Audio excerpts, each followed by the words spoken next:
Hello, ये सब क्या है? चाचा से मिलना जरूरी था? हाँ, प्यार करना होता तो तुमसे पूछता। शादी करनी है इसलिए बड़ों से पूछा। पहले वो पसंद करेंगे, फिर तुम्हें करने बोलेंगे, फिर तुम भी करने लगोगी। तुम तो उन्हें लाइक करते हो, पर वो तुम्हें लाइक नहीं करेंगे और मेरे साथ तो कभी भी टैग नहीं करेंगे। देखती जाओ। कल सुबह तुम्हारे बड़े चाचा से मिलूंगा, शाम को पापा को मना लूंगा और रात को तुम्हारे दादा से बात करके परसों तक तुम्हारे साथ मंगनी कर लूंगा, समझी? क्या कहा? अगले सोमवार मेरी एंगेजमेंट है? नहीं, शनिवार। अगले 10 दिन में तो हमारी शादी भी हो जाएगी। ये सब डिटेल्स तुम अपने स्टेटस पर डाल सकती हो, पर टुक टुक पे नहीं है। शादी मुबारक हो। एंजल आरना, कहाँ से आ गया ये फॉलोअर तेरे सिर? यूएस से आया है ये दीदी। सब सुन लिया क्या? देख भी लिया। हाँ।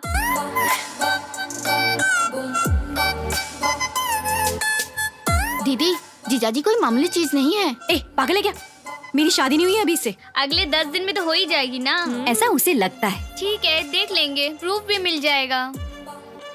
अगर उसे अमेरिका में कोई लड़की नहीं मिली तो उसे ऐसा क्यों लगता है कि वो राजमुंद्री में मुझसे शादी कर पाएगा? वो आपसे प्यार करता है। आपकी वीडियो देखकर फिदा हो गया आप पर। यानी कि क्रीम कलर लहंगे में जो स्लो मोशन वीडियो बनाया उसे पसंद आया होगा। बहुत, इसीलिए तो उसने कमेंट बॉक्स में कमेंट करके टाइम खराब नहीं किया, बल्कि डिवेट वीडियो रिक्वेस्ट डाल के सीधे यहाँ लैंड करके डायरेक्ट शादी के लिए हाथ मांग लिया।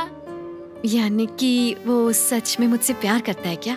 ये भी बताना पड़ेगा कि कितना प्यार करता है। बस दिखा दे, जल्दी से दिखा दे, टुक टुक की तरह।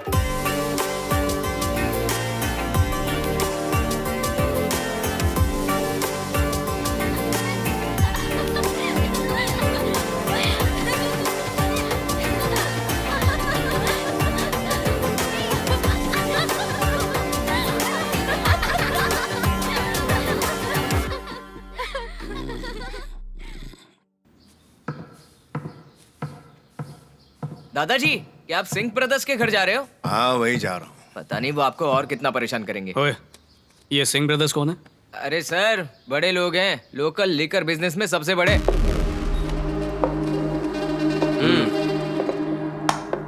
दोनों भाई जो कुछ भी करते हैं ना, परफेक्ट सिंह में करते हैं। और दादाजी का उनसे क्या वास्ता है? तुम्हारे दादाजी हर इतवार तुम्हारी दादी की समाधि पर बिताना पसंद करते हैं।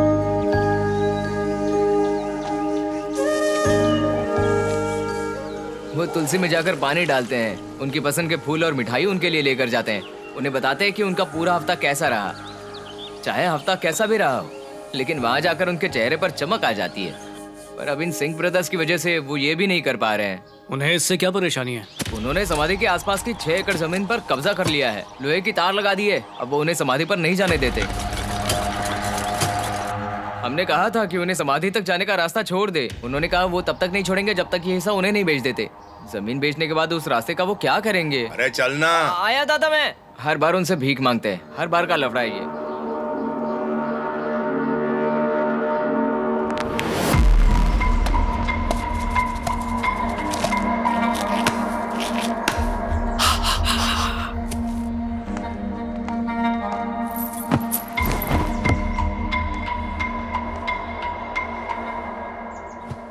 तुम फिर से आ गए रघु।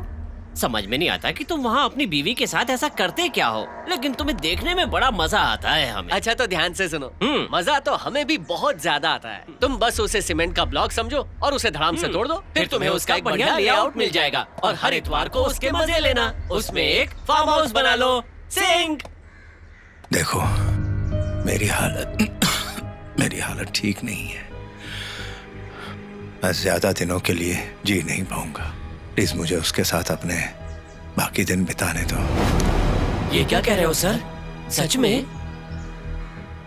रघु रामैया जी, अब तक अगर हम लोग ये नहीं देख पाए कि आप इतने बीमार हैं, मतलब साफ है कि हम सिंह में नहीं हैं। आपको अभी साइड पे चलना चाहिए, पर पहले कागज साइन कर दो और ये जमीन हमें बेच दो, क्योंकि अगर आप मर गए तो आपका परिवार एक और सीमेंट का ब्लॉक वहाँ बना देगा, तो उस जगह की ब्यूटी तो खत्म ही हो जाएगी ना। कहो तो पेपर लाए। मेरा बजा। सिंह, सर, कोई हमारे तार काट रहा है। जो कोई रोकता है उसकी हड्डियां तोड़ देता है। कौन है वो? रघु रमैया का पोता। अरे ये क्या नॉनसेंस है? यहाँ तुम हमसे मीठी बातें कर रहे हो और वहाँ खुलेआम गुंडागर्दी करवा रहे हो। इससे पहले कि हम वहाँ पर पहुँचकर अपनी गाड़ी का ब्रेक लगाएं, उसकी बॉडी हमें विदाउट सिंक वहाँ पड़ी हुई मिलनी चाहिए। नागराजू, उसे जाने दो। हम हैं नागों के राजा। उससे कह दो कि अपनी बीन बजाना बंद करे, वरना वहां पर आकर उसे डस लेंगे।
हाँ समझ गए, ये तो पूरा आउट सिंक है, इसको हम बाद में सिंक करेंगे। अच्छा ठीक है, चलो पकड़ो। हम दोनों को सिंक में मारना पड़ेगा। परफेक्ट, सिंक में मारना पड़ेगा। हाँ। एक बार और। सॉरी, रास्ता उधर है।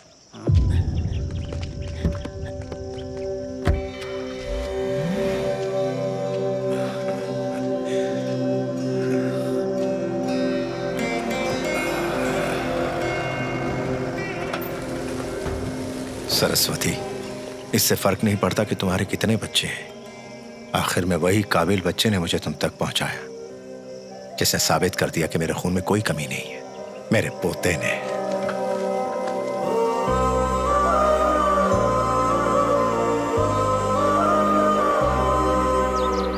अरे, अगर इस उम्र में तुम घंटों तक बात ना करने की आदत बनाओगे तो बड़े होने पर जब कभी लड़ाई होगी तो तुम महीनों या सालों तक आपस में बात नहीं करोगे। हम उनसे नाराज भी हो सकते हैं जिनसे हम प्यार करते हैं। नाराजगी जैसे ही दूर होती है, प्यार दुगना हो जाता है, मगर दूरी नहीं होनी चाहिए। जब आप ये समझते हैं तो दादाजी से बात करना क्यों छोड़ा आपने? मैं आपके जिगरी दोस्त रघु रामैया का पोता हूँ। जाओ तुम लोग खेलो। दादाजी ने मुझे यहाँ पर नहीं भेजा है, उन्हें तो कुछ भी पता नहीं है। मैं यहाँ अपनी मर्जी से मिलने आया हूँ। आपका दोस्त मुझे, आपको, हम सबको किसी भी वक्त छोड़ के जा सकता है। वो ये बात आपको खुद बताना चाहते थे, लेकिन क्योंकि आपने उन्हें इसका मौका नहीं दिया, इसलिए मैं बताने आया हूँ। जिससे आप सालों से नाराज हैं, जिससे बात भी नहीं करना चाहते, वो अचानक अगर दुनिया से चला गया तो आप पछताते रहेंगे।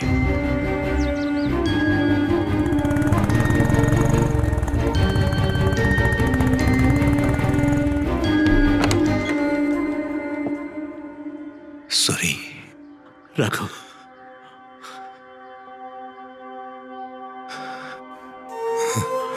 अरे, तूने ये कैसे सोचा कि तू मुझे अकेला छोड़कर चला जाएगा? क्यों रघु?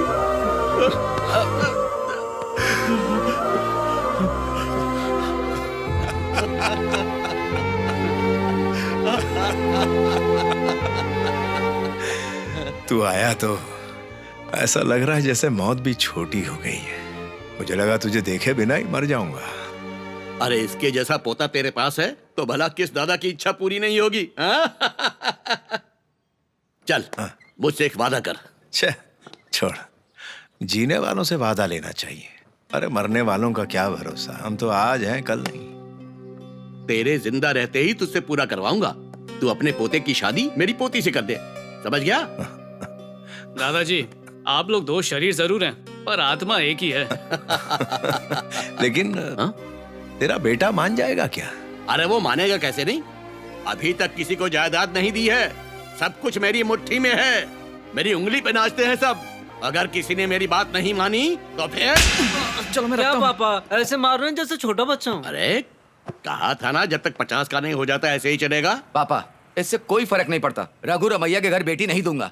अगर उस दिन एम्बुलेंस आकर नहीं रुकी होती ना तो आज आप जीवित नहीं होते। दिल का दौरा पड़ने पर एम्बुलेंस कहीं से अपने आप नहीं टपकती है, उसे भेजना पड़ता है, और वो इनके दोस्त ने भेजी थी। मुझे लगा ही था, वो अपने सूर्या को ऐसे नहीं छोड़ सकता। तुमने सुना मैंने क्या कहा? चलो मेरी पोती को बुलाओ, उसकी शादी इसके साथ करवाओ। भैया आप कुछ बोलते क्यों नहीं? ये सब क्या बातें चल रही हैं? शादी को लेकर लड़ाई हो रही है। क्या कहा? क्या सोच रहे हो तुम? शादी की बात है पापा, इसमें हमारी पसंद नहीं उसे पसंद आना चाहिए। अरे नादान बच्चे, ये दोनों एक दूसरे से प्यार करते हैं। मैं करती हूँ। नहीं नहीं नहीं, मैं नहीं करती, ये करता होगा। इससे क्या फर्क पड़ता है, हुआ तो प्यार ही ना। तो अब बस शादी के बारे में सोचो। अब शादी के बारे में सोचो। और नहीं तो क्या। ये क्या मतलब है? तुम ही थी ना जिसने एक कार्ड दिखाकर कहा था कि इसी से शादी करनी है। राम राम राम राम राम राम। अरे अब क्या सारे काम हमें बिना बताए खुद ही करोगी? यानी कि आपको बताना जरूरी है क्या? क्या तुमने मुझे ये पहले नहीं बताया? अब ये भी क्या मैं आपको बताऊं? अभी तो कहा रिलेशनशिप में है, शादी करा दो। ससुर जी, इन दोनों ने चुपचाप रिश्ता तय कर लिया है, अब आप ही देखिए क्या करना है। ये तुम क्या बोल रही हो? मैं भी तो यहाँ पर खड़ा हूँ, बिना मुझे देखे पापा से बोल रही हो? आखिर मैं भी तो बाप हूँ। शाबाश श्रीनिवास, तू वाकई मेरा अच्छा बेटा मैंने है। क्या कह दिया पापा? अभी तो कहा मैं बाप हूँ और इनकी शादी देखना चाहता हूँ, तो देखो। हाँ? हाँ? कौन रोक रहा है? देखो देखो, अरे देखो ना। मैंने कब कहा? हाँ शायद कह दिया होगा मेरी तरह। ओह तो फिर कह दिया होगा। अब तो शादी पक्की है, मेरी पोती के हाथ की कॉफी पीकर जाना, ठीक है?